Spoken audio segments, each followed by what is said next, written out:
Good morning students, I am Sunita Manchanda. आज मैं आपको रहीम के दोहे करवाने जा रही हूँ। रहीम जी का नाम तो आपने सुना ही होगा। रहीम जी ने ना अपने जीवन में जो अनुभव प्राप्त किया ना, उनको दोहों के माध्यम से हमें उपदेश दिया। उनके दोहे नीति परक दोहे जो है वो कहलाए जाते हैं। नीति परक मतलब उनसे हमें कोई ना कोई सीख मिलती है। तो उनके जो दोहे हैं ना, अनुभव के आधार पर हैं। हर दोहा जो देखने में तो छोटा लगता है, लेकिन उनमें जो है ना अर्थ जो है बड़े उनमें छिपे हुए हैं।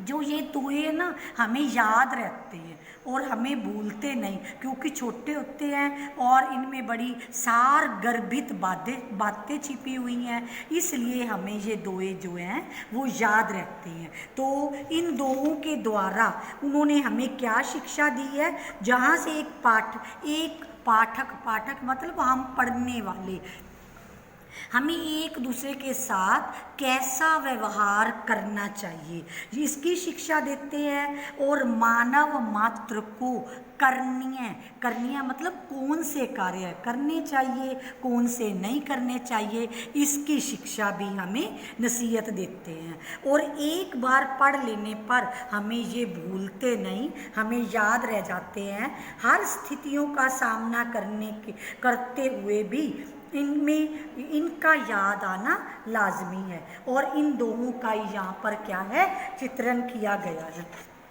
तो पहला दोहा है, रैमन धागा प्रेम का मत तोड़ो चटकाए, टूटे से फिर ना मिले गांठ पड़ जाए।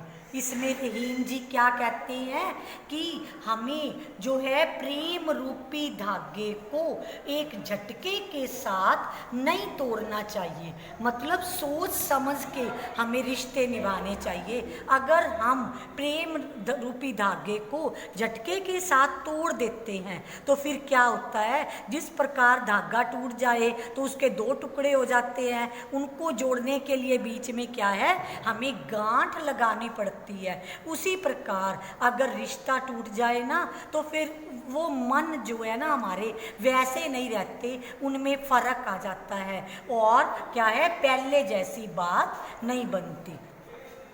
नेक्स्ट है, रैमन निज मन की बिथा मीन्स क्या होता है, दुख तकलीफ। हमें अपने मन की बात जो है, दुख को मन ही राखो गोए, हमें अपने मन में ही रखना चाहिए। सुने अठीले लोग सब, जब लोग सुनेंगे ना, हम लोगों को सुनाएंगे।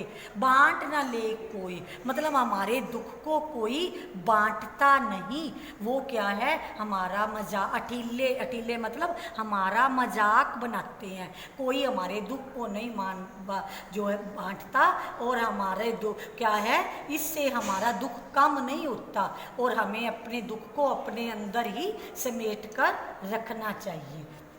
नेक्स्ट है, एक के साधे सब सदे, सब साधे सब जाए, रैमन मूलई सी चिबो, फूले फले अघाई। इसमें रहीम जी हमें क्या शिक्षा देते हैं कि हमें ना एक की ही आराधना करनी चाहिए। एक का ही, अगर हम एक की आराधना करेंगे ना, तो सबकी जो है आराधना अपने आप हो जाएगी, सारे कार्य अपने आप सिद्ध हो जाएंगे। जिस प्रकार आप मैं वृक्ष का उदाहरण वो देते हैं कि अगर हम जड़ को ही पानी देते हैं, सींचते हैं, तो फूलों फलों, तो हम जो पत्तों तक या उसके फूल फल पर अपने आप पानी पहुंच जाता है। हम ये तो नहीं ना कि हम पत्तों को भी पानी देते हैं, फूल को अलग देते हैं, हम जड़ को पानी देते हैं। जड़ अपने आप ही जो है, अपने आप पानी जो है उसके सभी जो है जो उसके टहनियों तक भी पहुंच जाता है। और उसी प्रकार अगर हम एक की आराधना करते हैं तो सारे कार्य ही सिद्ध हो जाते हैं। दूसरा है चित्रकूट में रमी रहे रैमन अवध नरेश, कि राम जी का नाम तो आपने सुना ही हुआ होगा कि जब राम जी पर विपत्ति आई थी ना, तब वो कहाँ गए थे, वो अवध नरेश, अवध मतलब अयोध्या के राजा थे, और वो कहाँ गए थे, चित्रकूट में जाकर रहे थे। जा पर विपदा पड़त है, भी जिस पर भी मुसीबत आती है ना, सो आवत यह देश, वो सभी क्या है, इसी देश में मतलब चित्रकूट में आकर रहते हैं। अर्थात चित्रकूट जो है बड़ी भयानक जगह है, वहाँ जंगल है, वैसे तो कोई जाता नहीं, और जब मुसीबत आती है ना तभी वहाँ पर जाकर वो लोग रहते हैं। और राम जी भी जब पिता के आदेश पर जो है 14 वर्ष का वनवास काटने के लिए गए थे, तो वो चित्रकूट में जाकर रहे थे। दीर्घ दोहा अर्थ के आखर थोरे आई, जो रहीम नट कुंडली सिमट कूद चढ़ी जाई। मैंने पहले भी बताया है ना कि दोहे देखने में छोटे हैं, लेकिन उनके जो अर्थ है वो क्या है, बड़े गहरे छिपे हुए हैं। किस प्रकार, जिस प्रकार रहीम जी कहते हैं जो नट होता है ना, वो अपनी कुंडली मार लेता है, अपने शरीर को क्या है वो इकट्ठा कर लेता है, और सिमट कूद चढ़ी जाए, और वो कूद कर किसी की ऊपर कूद कर अपने शरीर को इकट्ठा करके फिर वो किसी में से भी निकल जाता है। अर्थात उसका शरीर क्या है, बहुत छोटा नज़र आता है। उसी प्रकार दोहे देखने में तो छोटे नज़र आते हैं, लेकिन वो जो क्या है उनमें जो अर्थ है वो बहुत बड़े उसमें छिपे हुए हैं। नेक्स्ट है धन रहीम जल पंख को लघु जिये पियत आघाए, उदती बड़ाई कौन है जगत प्या सो जाए। अब उदती बड़ाई, उदती मीन्स क्या होता है, सागर, सागर की बड़ाई कौन करे जगत प्या। आप कभी भी सागर के जल को पी सकते हो, नहीं पी सकते ना, चाहे वो बड़ा ही है, लेकिन तालाब पंख, पंख मतलब तालाब का जो जल है ना, उससे छोटे छोटे जीव अपनी क्या है प्यास बुझा लेते हैं, लेकिन बड़ा होने के बाद भी सागर से कोई जो जल है वो पी नहीं पाता। तो इसलिए हमेशा जो है ना बड़ों की बड़ाई नहीं करनी चाहिए, मतलब छोटे भी कई बार काम आते हैं, तो छोटों का ही जो है इसमें महत्व होता है। इसलिए किसी को भी ये नहीं कि छोटों के महत्व को ना समझे, बड़ों के महत्व को समझे, हर का अपना ही महत्व होता है। नेक्स्ट है नाद रीज तन देत मृग नारधन हेत समेत, ते रहीम पशु से अधिक रीजो कुछ न देत। मतलब हमें किसी पर भी किसी के कार्य से मोहित होकर उसको कुछ ना कुछ देना चाहिए। नाद मीन्स क्या होता है, आवाज़, मतलब जो तो रीज तन, तन मतलब शरीर, जो मृग मीन्स क्या है, हिरन, हिरन जो है ना जब वो जो ध्वनि सुनता है ना जो म्यूज़िक की, तो वो अपना जो शरीर है ना मतलब उस तरफ जाना शुरू कर देता है, और उसको शिकारी पकड़ लेता है और अपना शरीर भी वो कुर्बान कर देता है। वो तो रहीम जी क्या कहते हैं कि जो किसी पर मोहित होकर उसको कुछ भी नहीं देता ना, तो वो पशु से भी क्या है बदतर है। ठीक है।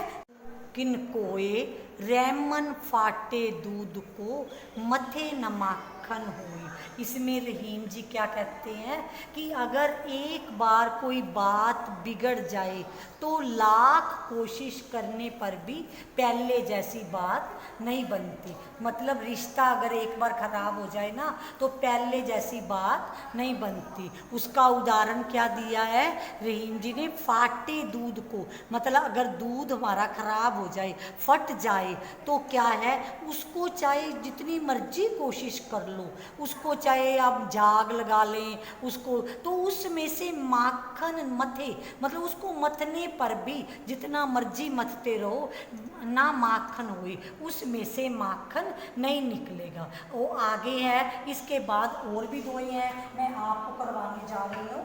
आगे है, एक मिनट के, रैमन देख बड़ेन को, रैमन देख बड़ेन को लघु न दीजिए डार, एक ही आवे सारा आ गया।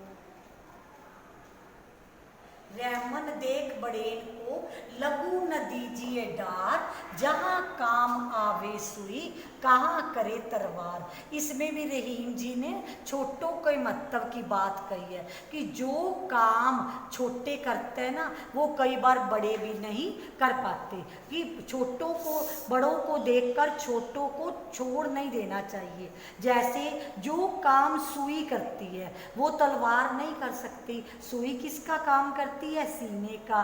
और तलवार क्या करती है? काटने का। तो जो काम सुई करती है वो तलवार नहीं कर पाती ना। उसी प्रकार जो बड़ों को देखकर छोटी चीज को, छोटी चीज के महत्व को या छोटे निमन वर्ग को जो है वो छोड़ नहीं देना चाहिए, क्योंकि उनका अपना महत्व है। जो काम छोटे करते हैं वो बड़े नहीं कर पाते। नेक्स्ट है रैमन निज संपत्ति बिना को न विपत्ति सहाय, कि निज संपत्ति अपनी संपत्ति के बिना कोई भी मुसीबत के टाइम, विपत्ति मुसीबत के टाइम हमारी कोई सहायता नहीं करता। कैसे?